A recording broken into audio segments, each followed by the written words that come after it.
Hey everyone, Pugs here with two new reviews for y'all. Today we'll be covering the Chaperone and Employee of the Month, two pretty nostalgic episodes for me, so I'm excited to get to it. Like usual, I just want to say thanks to everyone who's been watching, liking, commenting. Any kind of engagement at all is honestly super appreciated. And I've been seeing a few more comments lately, so thank you to everyone who's been doing that. I try to at least like every comment, if not directly respond to them, so yeah. Anyway, I guess that's enough talk out of me. Let's get to the reviews. Starting us off today, we've got The Chaperone. This nice Season 1 episode finally allows us to properly meet Pearl, who previously had her first appearance in Squeaky Boots. In this episode, Pearl gets some real time in the spotlight, given that she's a main character here, and we also get to see her dynamic with SpongeBob. In my opinion, this Pearl and SpongeBob dynamic is super underrated. I feel decently comfortable calling it a sibling dynamic, but specifically an older sibling who moved out a while ago with a sibling still living at home. I know that's very specific, but that's exactly what it feels like to me. It kind of reminds me a lot of the dynamic I have with my own siblings, so maybe that's why I'm getting so specific. But anyway, not only is Pearl and SpongeBob's dynamic funny, but it does something that I love, which is emphasize that SpongeBob is, guess what, an adult. Yep. He's childish, but above all, SpongeBob is an adult, okay? A-D-U-L-T, okay? Because Pearl's teenage age is contrasted with his adult age, and I like moments and interactions like this where the show takes the time to highlight that, because I think having an adult protagonist sets this show apart from many others, which I've definitely talked about before. It's not a novel idea, but it's not super common, especially, for a kid's show. So getting into the episode for real now, I'd say that the beginning of this episode is probably the slowest part of it, but I still enjoy it though. I've always loved the jokes involving Pearl's killer tears, and I just think those are hilarious and visually interesting. It's kind of also funny saying this now, given that I've been playing the Cosmic Shake, and those tears are quite utilized there. Also quite annoyingly, might I add, until I realized that the dodge move is actually super useful in that boss fight. But anyway, I also thought it was super wholesome how Mr. Krabs tries to cheer up his daughter by offering for himself and then later his workers to take her to prom. Anything for his little girl. On that note, do you guys ever think about how Mr. Krabs was totally ahead of his time in terms of being a quote-unquote mean father figure character who's soft towards his children?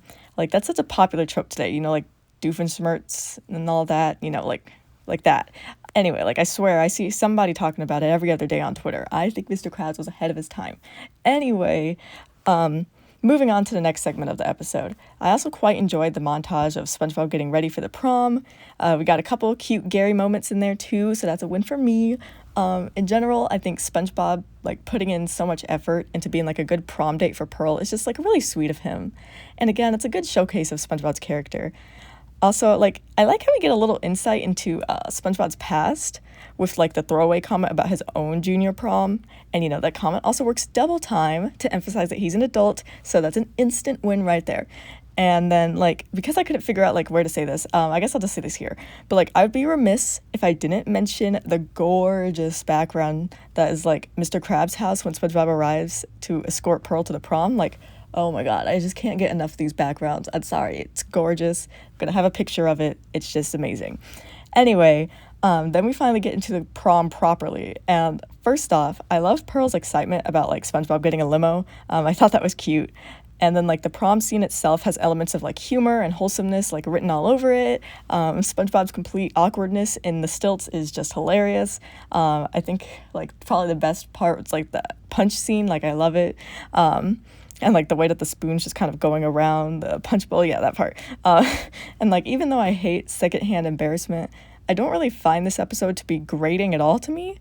I think it helps that no one really points and laughs at SpongeBob in this episode, or at least if they do, it's not crazy. The scene where SpongeBob runs off and cries, that pulls out the heartstrings though, and no one's laughing at him then. They actually feel bad for him, as do I. And of course, his crying and being upset, it doesn't last long. And like once Pearl comforts him and commits to enjoying the night without worrying about embarrassment, like SpongeBob's back to his cheerful self and everything's good. And seeing SpongeBob and Pearl enjoy dancing to a good and super underrated song, Doing the Sponge. No one ever talks about that song, but I really like it. Anyway, their dance to it is like adorable, and I'm glad that even though they end up kicked out of the prom in the end, like both SpongeBob and Pearl had fun. So that made me happy. And then, like, to address the ending of this episode, I love that the Chaperone ends on such, like, a masterful use of, like, the callback. Maybe not a callback, but I can't think of what the word is. We're going to call it a callback. And, like, a great example of this show's, like, random comedy. Like, to be honest, like, sometimes when I'm watching this episode, I, like, forget that joke is coming. And so, like, it keeps catching me off guard that, like, it ends up being SpongeBob's, like, body double or whatever at the end. Like, I don't know. It just always catches me off guard.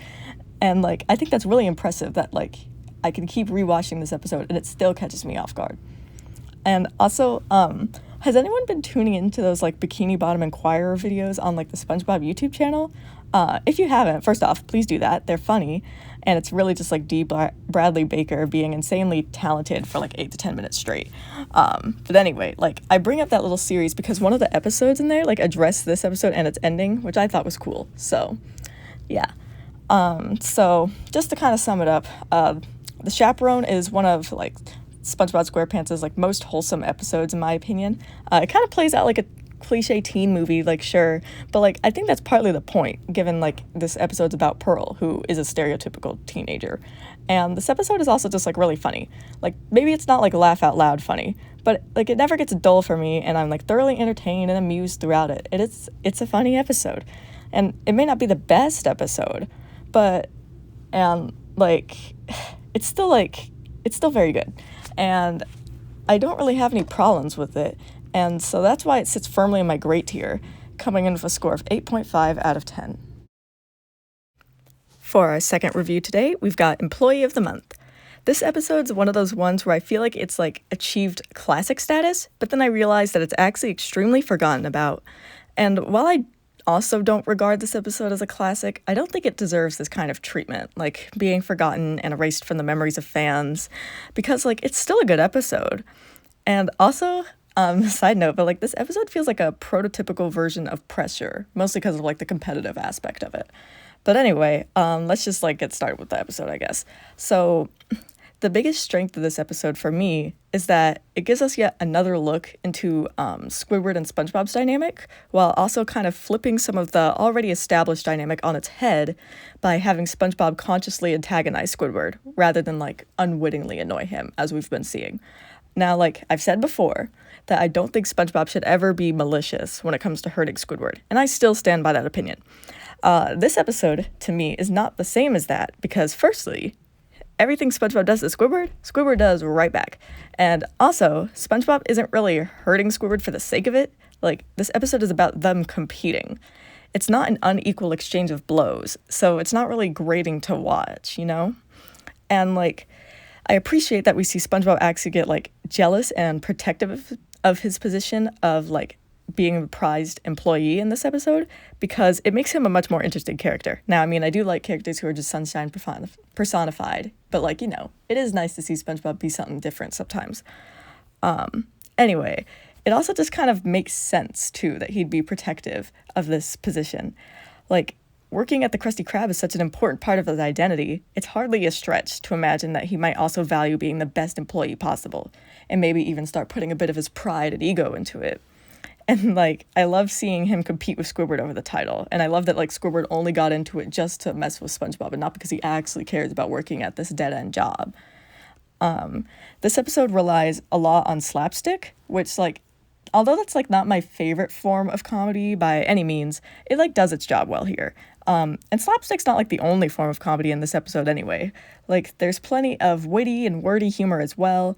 And, like, I think my mind is instantly going to like the alarm clock gag. Like that was pretty great. And like watching Squidward and SpongeBob slowly like grow insane through the course of the episode is just too funny. Especially like the ending where they're frantically cleaning the Krusty Krab, trying to make themselves look like the best employee. Like they look so unhinged, and it's just fantastic. And like the art direction in this episode was just so good because their bloodshot eyes and their crazy smiles, and like they just look so good in this episode, and I think it's amazing. And it creates this great atmosphere of they are literally deteriorating before our eyes. Anyway, like there really isn't that much to say about this episode other than what I already have. Like it's not a very plot heavy episode. Like most of the minutes are instead taken up by running gags, and this isn't really a good or bad thing. It's just like a writing decision, and I think it works well enough for this episode. Like there are times where I like more plot heavy episodes, and there are times where I like episodes that are more running gags, and there are times where I like episodes where the gags are more varied. Like it just depends on how it's done, and I think this episode does it well enough. Now, at some points I will concede that it does kind of get a little repetitive, but like I don't think this episode would have worked nearly as well without us spending minutes watching Squidward and SpongeBob attempt to one-up the other, because that's like the whole point of what's happening. Like I feel like if this episode had more plot, it wouldn't work. I guess like Mr. Krabs is a little weak in this episode, but like he's nothing more than a supporting character in this episode, so like that kind of makes sense. I don't really hold it against this episode that Mr. Krabs is a bit weaker than usual. And I guess like the ending of this episode, like it does fit, but it isn't the kind of like stinging in your face ending that I like to see. Like I can't really describe why this ending doesn't feel like so much as like I won't say gut punch because that's like emotional, but like, you know, like there's endings that get me laughing out loud. That's like, okay, this is really concluding the episode, and this one just kind of feels abrupt and like a cut, and I feel like we could have gotten like a good stinging line at the end, but that's fine. So I guess that like makes Employee of the Month shine a little less brightly in my eyes. I guess just to sum it all up, Employee of the Month sits right on the edge of my good and great tiers because although I do find it funny, I have to admit it is a little bit repetitive, and if the jokes aren't hitting right on a certain day, then the episode falls apart because of its reliance on those running gags. And on the flip side, if this means that like if the jokes are hitting that day, then this episode's like fantastic. So that's why today I'll be placing it in my great tier, where it comes in with a score of 8 out of 10. As always, I'll be ending the episode with some closing thoughts of mine, though I don't really have many at all this time around. I guess this week has just been tiring me out more than I thought. All I can say is just like having 2 great tier episodes, you know, be sister episodes, like that's not too shabby at all. I feel like usually I'm getting a lot of like amazing and good together, so I guess it's nice to see 2 great. Other than that, I really don't have too much left to say. I just enjoy both of these episodes. They're both very nostalgic. I remember watching both of them when I was a kid, especially the Chaperone. That one's probably the more nostalgic one to me because I was never too big of a fan of Employee of the Month. But yeah, but there really isn't that much to say. So I guess I'll just like end things here instead of rambling on uselessly. And yeah, I'll just see y'all in the next review.